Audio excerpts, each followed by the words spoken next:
Assalamualaikum warahmatullahi wabarakatuh.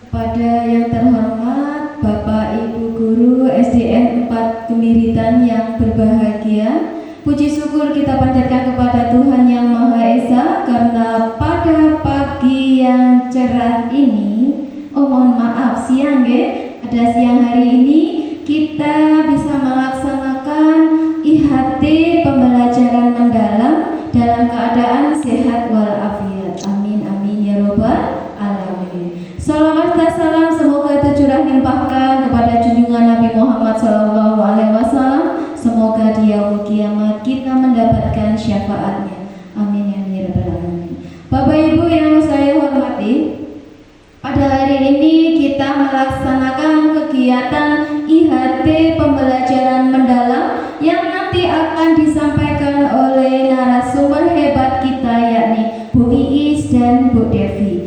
Dan kemarin Ibu narasumber sudah memberikan paparan materi, kemudian memberikan pekerjaan untuk membuat RPP, Bapak Ibu, RPP pembelajaran mendalam, yang pada hari ini kita akan menelaah salah satu dari jenengan untuk menjelaskan ke depan, kemudian nantinya akan direfleksi oleh Ibu narasumber kita sesuai dengan kegiatan rencana tindak lanjut dari OJT pelatihan PM yang diikuti oleh kepala sekolah, yakni saya harus membuat kegiatan langkah selanjutnya, program selanjutnya, yakni implementasi. Yang kemarin kita sudah melaksanakan tahap akses dan desain, Bapak Ibu. Pada hari ini kita melaksanakan tahap implementasi, yakni kegiatan IHT yang akan disampaikan oleh Ibu Iis dan Ibu Devi yang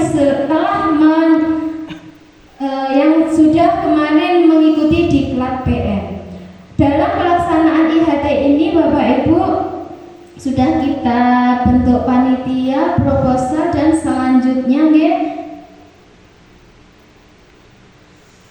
sehingga hari ini kita bisa berkumpul. Kemudian di selanjutnya nanti jenengan di kelas akan diobservasi oleh Bu Devi di kelas 1 dan 2, dan kelas 4 dan 5 oleh Bu Iis dalam tim observasi, Bapak Ibu. Nanti kalau saya mengobservasi nanti canggung atau gimana, kalau teman sebaya kan nanti enak. Kemudian untuk instrumennya nanti akan saya berikan tentang pembelajaran observasi yang jenengan laksanakan. Kemudian Bapak Ibu, kita hari ini dalam rangka belajar bersama, tidak ada yang paling pandai, jadi kita hari ini adalah belajar bersama. Kemudian selanjutnya di tahap evaluasi dan tindak lanjut, setelah jenengan melaksanakan observasi di kelas, kemudian kita akan refleksi bersama hasil observasi dari Bu Iis dan Bu Devi nanti akan disampaikan, Bapak Ibu.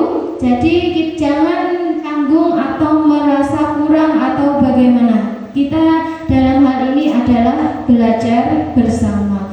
Tahap selanjutnya saya selaku kepala sekolah yang dalam hal ini tugas diklat PM tahap akhir, yakni menyusun laporan hasil kegiatan dan rencana tindak lanjut.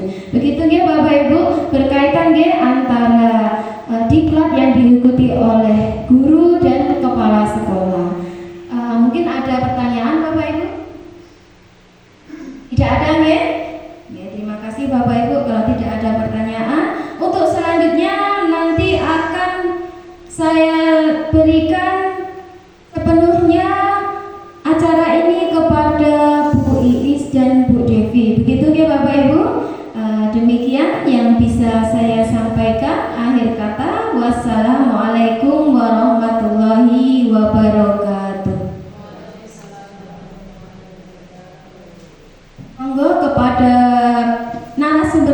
sahabat kita, Bu Devi dan Bu Iis untuk melanjutkan kegiatan ini. Waktu dan tempat kami persilahkan.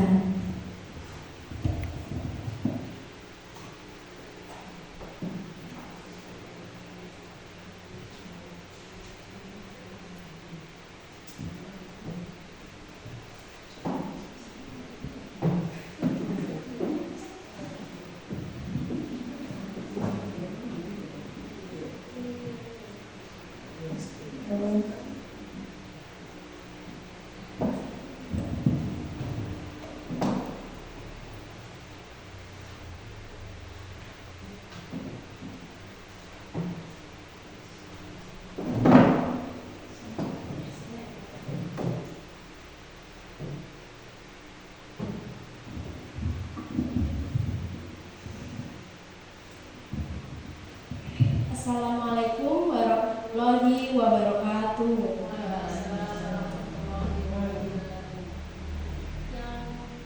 Yang kami hormati Ibu Kepala SDN 4 Kemiritan, Ibu Yulia Dwi Rahmawati, serta Bapak Ibu Dewan Guru dari SDN 4 Kemiritan. Nah, di sini saya berterima kasih kepada Bu Yulia sudah memberikan waktu dan tempat kepada kami, Bu Iis dan Bu Devi selaku narasumber. Nah, hari ini kita akan melanjutkan kegiatan pengimbasan pembelajaran mendalam. Namun, hari ini kita akan mendiskusikan dan menelaah dari RPP yang sudah Bapak Ibu Guru buat di kegiatan pengimbasan yang sebelumnya. Kemudian dari sini mungkin Bapak Ibu Guru RPP-nya siapa yang mau dijadikan untuk kita diskusi hari ini? Oke. Nanti kita diskusikan bersama mengenai RPP-nya Bu Tiwi, karena kita juga sama-sama belajar mana yang kurang, mana yang harus diperbaiki atau memang sudah sangat baik atau sangat sempurna. Monggo untuk Bu Tiwi kami persilahkan untuk menyampaikan RPP pembelajaran mendalam yang sudah dibuat sebelumnya.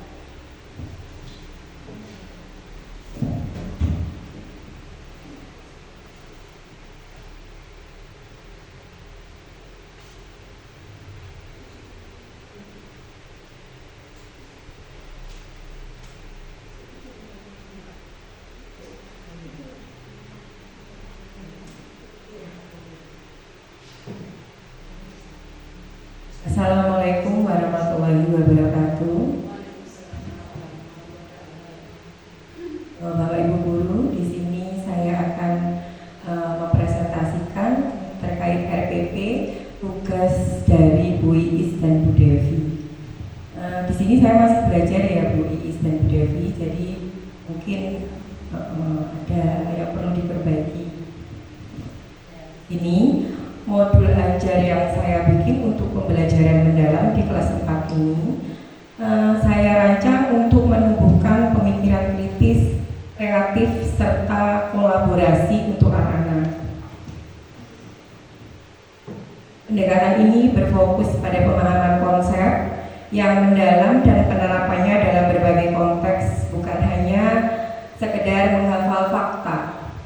Di modul ajar ini agar efektif untuk pembelajaran, maka harus mencakup elemen-elemen yang jelas. Yang pertama saya berikan tujuan yang jelas. Bawah Bu Iis.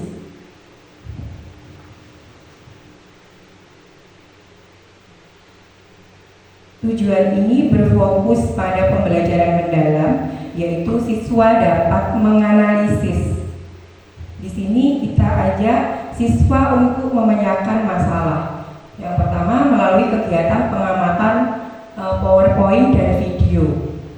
Peserta didik dapat memahami pengaruh gaya terhadap benda dengan tepat. Yang kedua melalui diskusi kelompok, peserta didik dapat menganalisis pengaruh gaya terhadap benda dengan benar. Yang ketiga melalui kegiatan presentasi, peserta didik dapat mempresentasikan hasil diskusi pengaruh gaya terhadap benda dengan percaya diri. Nah, itu yang saya harapkan dari pembelajaran materi gaya di kelas 4. Lalu yang kedua, saya memberikan aktivitas berbasis proyek kepada anak-anak. Setelah itu, untuk pembeda, saya sesuaikan dengan kebutuhan siswa yang pintar. Saya kasih tugas yang lebih menantang, dan yang siswa yang sedang saya sesuaikan, saya kasih tugas yang lebih mudah. Jadi ada 3 LKPD yang saya berikan, yang sulit, sedang, dan mudah. Lalu untuk penilaian, ada penilaian formatif dan sumatif. LKPD-nya di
saya lanjut lagi ya, itu hanya sekedar informasi tentang modul ajar yang saya buat, tentang tujuan, aktivitas, penilaian, dan penggunaan teknologi di dalam modul ajar yang saya buat.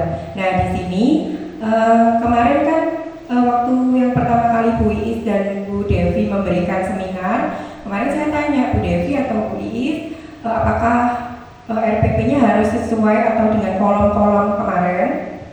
Nah, kata Bu Devi dan Bu Iis, oh tidak apa-apa, katanya mentor, tidak apa-apa. Yang penting disesuaikan dengan isi yang ada di dalam kolom.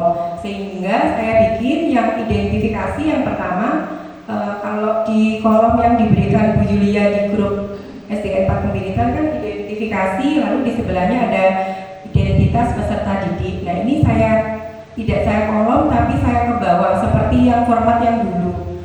Jadi identifikasi, lalu identitas peserta didik, yaitu kesiapan belajar anak-anak. Di sini saya beri anak-anak itu tes diagnosis untuk mengetahui tingkat pemahaman anak-anak tentang materi gaya. Lalu yang kedua, untuk minat anak-anak juga saya beri lembaran anak-anak itu suka pembelajaran yang bagaimana. Apakah suka dengan video, ataukah suka pembelajaran yang hanya saya terangkan saja, atau proyek, saya berikan proyek seperti itu. Lalu kebutuhan belajar, murid-murid ini kebutuhan belajarnya ternyata visual. Jadi anak-anak itu suka yang ada tampilannya dan lain sebagainya. Lalu ada juga yang suka menggambar dan pengamatan. Untuk materi pembelajaran, yang pertama konseptual, saya berikan konsep, dan yang kedua adalah prosedural, yaitu mempraktekkan pengaruh gaya. Setelah itu relevasi kehidupan nyata, saya sesuaikan yang ada di kehidupan sehari-hari di sekeliling anak-anak. Contoh gaya-gaya yang sudah dilaksanakan.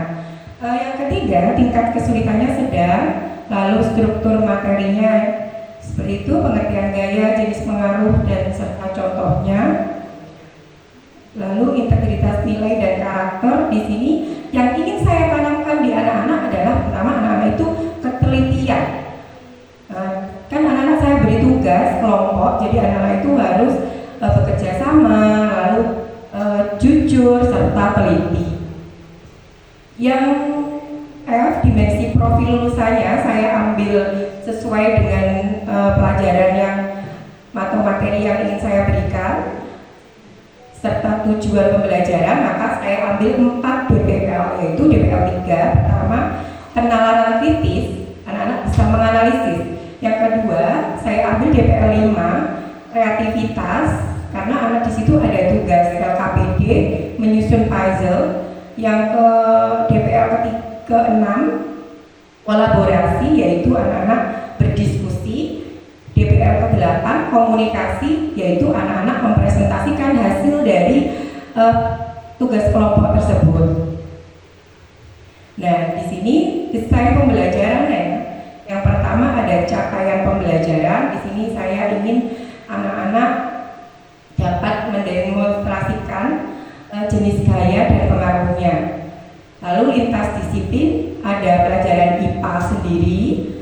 Yang kedua ada bahasa Indonesia. Di sini ketika di bahasa Indonesia, anak-anak dilatih untuk menceritakan kembali pengaruh gaya terhadap benda. Yang terakhir ada PJOK. Di sini saya bekerja sama dengan guru PJOK yaitu Pak Supri, karena materi gaya ini sangat terkait dengan materi olahraga, yaitu ketika menendang bola anak-anak juga memakai gaya dan lain sebagainya. Lalu ada praktek pedagogisnya, yaitu model pembelajarannya problem based learning. Kenapa saya ambil problem based learning? Karena ketika saya menggunakan problem based learning, anak-anak itu saya berikan masalah tentang dunia nyata sebagai titik awal untuk motivasi siswa belajar, sehingga anak-anak dan ini berfokus pada siswa. Lalu anak-anak dituntut untuk berkolaborasi serta mandiri, sehingga saya ambil model pembelajaran problem based learning. Lalu metodenya diskusi, tanya jawab, ceramah, demonstrasi, dan presentasi. Ini tujuan pembelajaran pada materi gaya. Poin 1, 2, 3. Lalu ada kemitraan belajarnya. Di sini saya sebagai fasilitator, guru kelas sebagai fasilitator dan motivator dalam kegiatan pembelajaran. Yang kedua, saya juga bekerja sama dengan orang tua, yaitu mitra utama dalam pendidikan anak. Kalau kita tidak melibatkan orang tua, ya pembelajaran insya Allah tidak akan berhasil, karena ketika kita memberikan tugas atau PR, kita minta izin orang tua agar anak-anak mau belajar di rumah dan lain sebagainya. Lalu guru olahraga bekerja sama dengan guru olahraga untuk mempraktekkan pengaruh gaya terhadap gerak benda, contoh sepak bola dan lain sebagainya. Lingkungan belajar, ada ruang kelas, lalu budaya belajarnya ada kolaboratif, diskusi, kerja tim dan sebagainya. Untuk pemanfaatan digital saya pakai YouTube dan sosial media, misalnya Google dan lain sebagainya. Untuk plafon desainnya saya pakai Canva, karena saya ambil LKPD-nya dari Canva gitu Bapak Ibu. Lalu untuk aplikasi sistem pembelajaran, anak-anak melakukan pencatatan terhadap aktivitas murid, saya maupun assessment seperti Google, Workspace, Microsoft Office, Word, dan Excel untuk menuliskan nilai anak-anak. Lalu alur tujuan pembelajarannya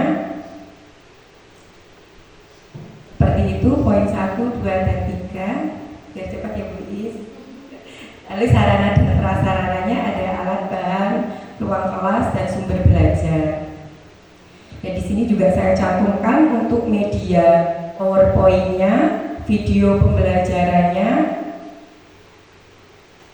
dan lain sebagainya. Saya juga memberikan pertanyaan pemantik untuk anak-anak.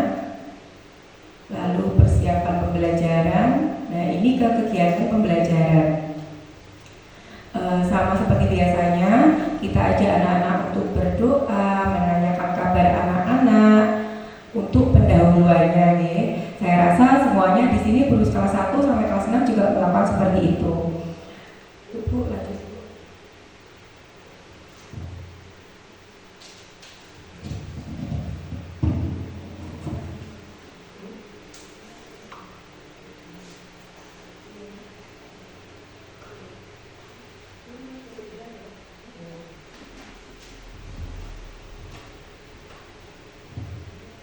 Itu poin ketujuh yang sudah saya kasih warna.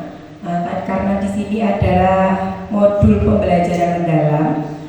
Nah, di sini ada prinsip berkesadaran, pengalaman belajar yaitu memahami. Anak-anak, kita ajak untuk saya beri pertanyaan mati, apakah kalian pernah menggerakkan suatu benda? Jadi anak-anak biar berpikir, apa ya, saya melakukan apa ya, seperti itu. Terus yang kedua, bagaimana cara menggerakkan benda tersebut. Nah, itu sudah termasuk pengalaman belajar, yaitu memahami.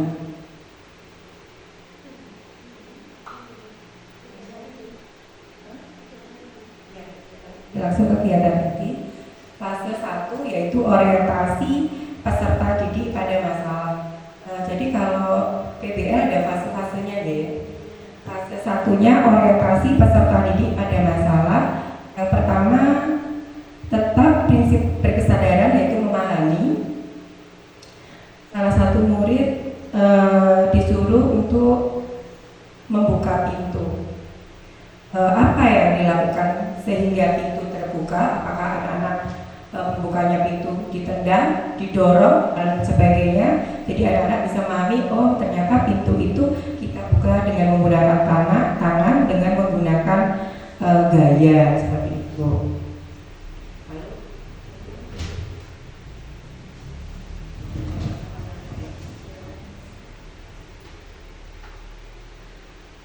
Nah, ini juga sama untuk pengalaman bermakna. Apa yang anak-anak bisa lakukan sehingga pintu itu tertutup. Jadi anak-anak itu disuruh membuka pintu lalu menutup pintu. Dengan cara seperti itu anak-anak bisa tahu, oh ini termasuk gaya ya, gaya dorong dan gaya tarik, seperti itu.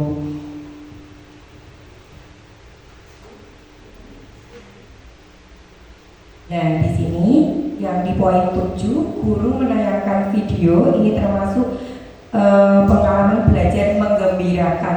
Karena menurut saya ketika anak-anak menyimak video yang saya berikan, anak-anak itu antusias mendengarkan dan melihat. Nah, beda dengan saya ceramah. Kadang-kadang anak-anak ada yang menguap, mengantuk, ada yang glosor dan lain sebagainya. Tapi kalau saya putarkan video, anak-anak itu lebih semangat, lebih senang. Jadi ini sudah masuk pengalaman belajar yang menggembirakan.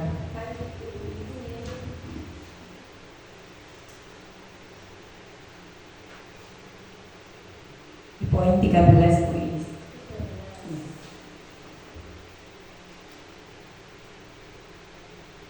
Nah, untuk poin 13 ini yaitu pengalaman belajarnya mengaplikasikan. Karena anak-anak tadi sudah menyimak video, sudah ada penjelasan tentang materi gaya, lalu anak-anak saya beri LKPD. Berarti di sini anak-anak dapat mengisi LKPD dengan baik. Nah, ini adalah pengalaman belajar mengaplikasikan ilmu yang sudah didapat. Nah, lalu anak-anak menjawab LKPD dengan benar. Lalu di fase 4, anak-anak menyajikan hasil karya, itu juga mengaplikasikan.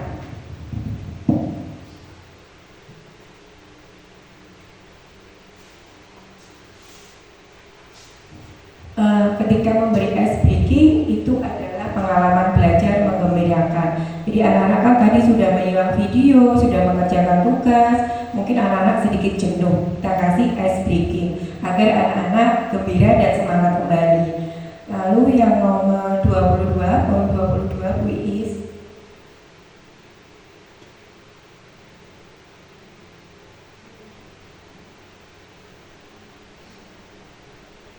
Di sini siswa saya berikan kesempatan untuk melakukan kegiatan bermain word wall, yaitu mengecek pemahaman kelompok. Di sini saya ingin pengalaman belajar memahami. Bisa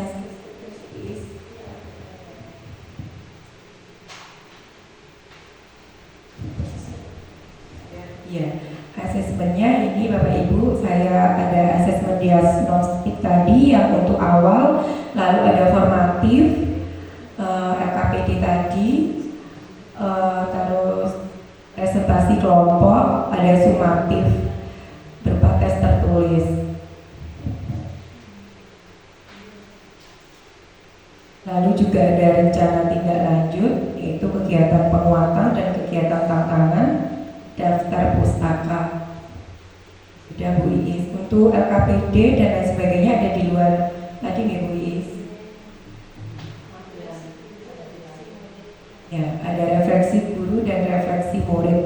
Untuk LKPD sudah ada di luar. Lalu bahan ajar juga sudah ada di luar. Memang tidak saya gabung Bu Iis.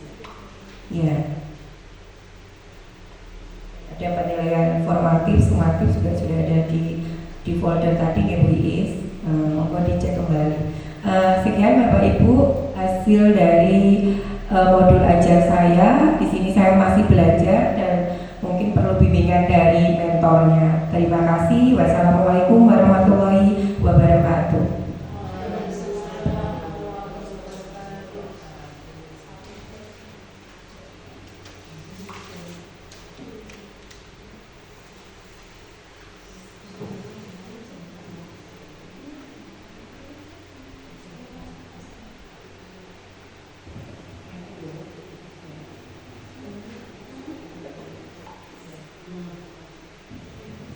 Assalamualaikum warahmatullahi wabarakatuh. Mari kita diskusikan mengenai presentasi dari Bu Tiwi mengenai rencana pembelajaran mendalam yang sudah Ibu Tiwi rancang.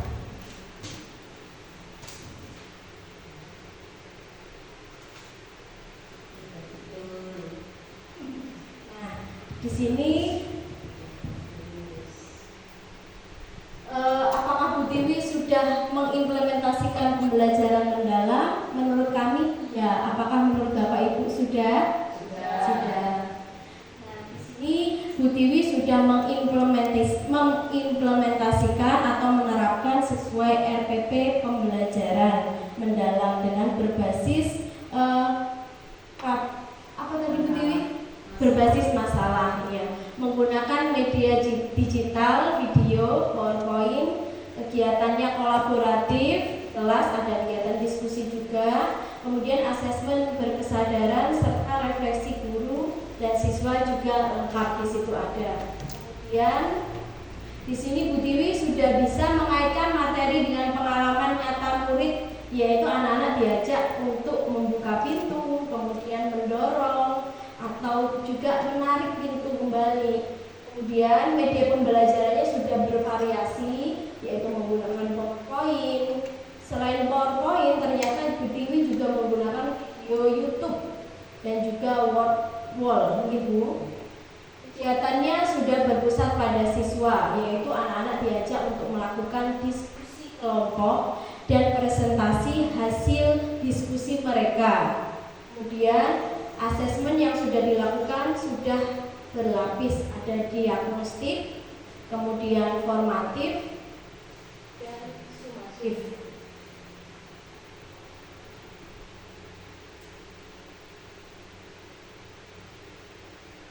Komentar terhadap perbaikan perencanaan yang sudah dibuat. Di sini kegiatan diskusi terutama yang memang biasanya untuk kita mengatur waktunya agar bisa lebih efisien, karena anak-anak kalau diskusi itu memang kadang agak lama dan menyita waktu. Bisa kadang waktunya paling lama itu untuk diskusi. Kemudian untuk presentasi waktunya tinggal sedikit. Nah, itu perlu untuk kita mengatur waktunya dan membatasi anak-anak. Jadi Bapak Ibu guru harus memberikan batasan waktu. Jadi berapa menit diskusinya nanti. Kemudian penguatan pada diferensiasi pembelajaran untuk murid dengan kecepatan belajar berbeda. Sudah diperjelas ya tadi. Terus kemudian refleksi murid bisa diperluas tidak hanya dengan emoji atau senyum atau sedih, tapi juga bisa dengan kalimat singkat sedih karena, senang karena. Jadi untuk memperdalam pemahaman tentang refleksi siswa kepada pembelajaran yang sudah disampaikan oleh Bapak Ibu guru.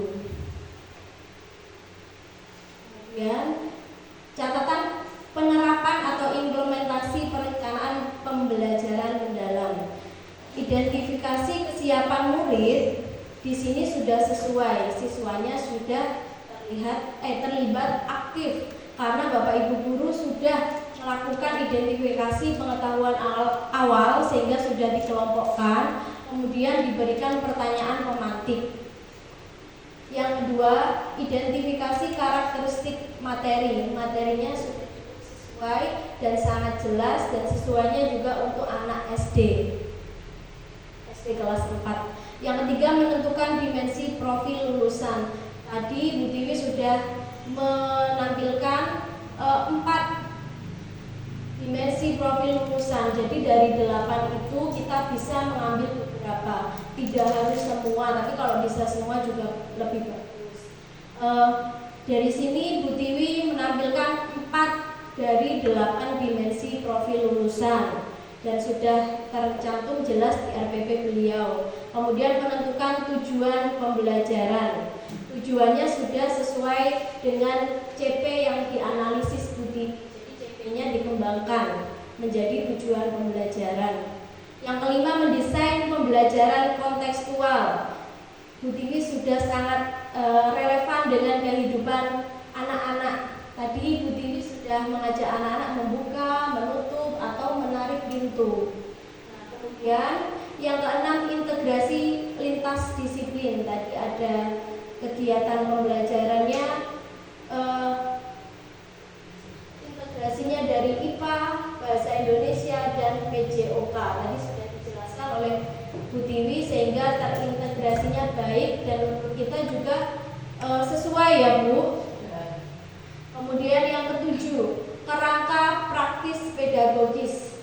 Kerangka praktis pedagogisnya di sini beliau itu menggunakan model problem based learning, yaitu pembelajaran berbasis masalah. Kemudian metodenya tadi juga banyak sudah ditentukan oleh Bu Tiwi dan sesuai untuk materi ini. Yang kedelapan, kerangka kemitraan pembelajaran. Di sini Bu Tiwi sudah melibatkan guru olahraga dan juga orang tua. Nah, kemudian orang tua terkadang ada yang beranggapan kalau orang tua itu tidak bisa dimasukkan ke mitra di sini. Ternyata saya tadi mencari lagi bisa. Karena apa? Kalau sebelumnya itu saya pernah dengar bahwa mitra itu hanyalah yang terlibat secara langsung dalam pembelajaran. Tetapi ternyata tidak. Jadi orang tua itu juga berperan menjadi mitra, meskipun mereka hanya memberikan dorongan dari rumah, tapi itu sangat berperan. Kemudian guru olahraga, iya. Lalu Bapak Ibu, apakah ada mitra lain yang bisa digunakan kalau dalam kegiatan pembelajaran sekolah anak SD selain orang tua, kemudian guru lain? Masyarakat bisa, begini. Ada lagi orang-orang yang ahli dalam suatu profesi tertentu, ya. Terus ya lanjut ya. Nah, kemudian kerangka lingkungan pembelajaran. Bu Tiwi tadi menggunakan kelas sebagai kelas kolaboratif yang menyenangkan untuk melakukan kegiatan gaya, atau juga selain itu bisa diajak kegiatan olahraga juga yang terkait dengan gaya. Selanjutnya, pemanfaatan digital. Bu Tiwi sudah menggunakan video YouTube, PPT, Canva, dan Wordwall. Jadi sangat variatif sesuai dengan era digital. Kemudian asesmen awal menggunakan pertanyaan pemantik, sudah sesuai diagnostik. Kemudian yang asesmen proses, Bu Tiwi sudah melakukan observasi. Kemudian anak-anak, maksudnya ya, observasi itu anak-anak diajak untuk melakukan kegiatan observasi, diskusi, lalu mempresentasikan hasil diskusinya. Asesmen akhir yaitu evaluasi tertulis word wall, yaitu adalah evaluasi pada saat bab yang Bu Tiwi sampaikan itu selesai. Jadi dalam satu bab ya Bu Tiwi. Yang ke-14, prinsip berkesadaran bermakna menggembirakan. Di situ ada ice breaking, juga memberikan apresiasi dan juga refleksi, itu sudah sangat mendukung. Kemudian pengalaman belajar, memahami, mengaplikasi, merefleksi. Di situ murid menonton video anak-anak. Kemudian praktik LKPD, presentasi, refleksi. Nah, tapi pengalaman belajar yang lain juga masih sangat banyak di setiap tahapan kegiatan pembelajaran yang sudah Bu Tiwi tadi sampaikan. Kemudian yang C, refleksi bersama setelah ini adalah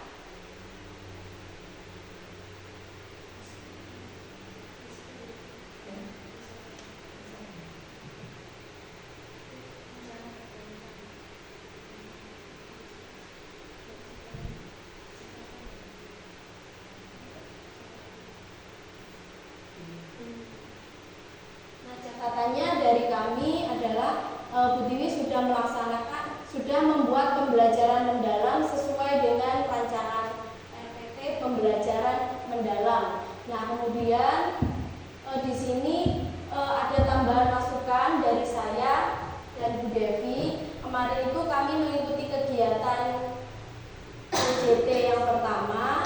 Nah, ternyata kami diberitahu bahwa untuk RPP itu bisa atau wajib dimasukkan ke dalam kolom yang sudah ditentukan. Nah, karena kemarin itu kami masih belajar ya Bapak Ibu. Kemudian kami melakukan perbaikan yang pertama. Nah, perbaikan yang kedua dan ketiga kami belum. Jadi menurut OJT yang pertama kami yaitu RPP-nya harus dimasukkan ke dalam kolom-kolom. Nah, kolomnya jadi bisa tampilkan yang seperti kemarin kita sampaikan.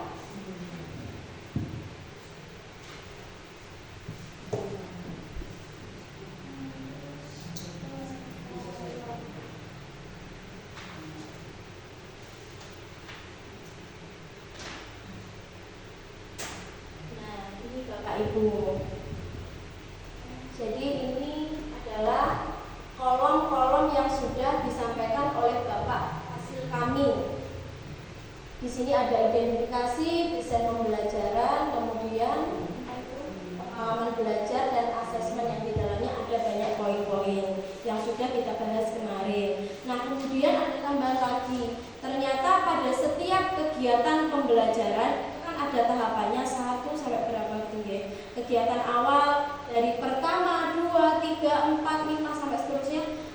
Terus kemudian kegiatan inti, kegiatan penutup, per kegiatannya itu diberikan apakah itu sesuai dengan prinsip pembelajaran mendalam, apakah itu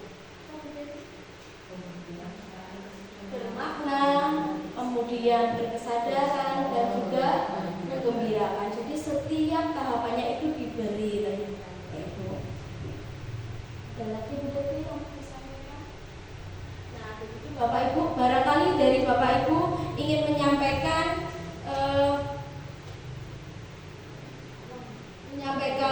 dari RPP-nya Bu Tiwi atau ingin menambahkan? Tidak ada. Mungkin ada yang Pak Supri RPP yang ditampilkan.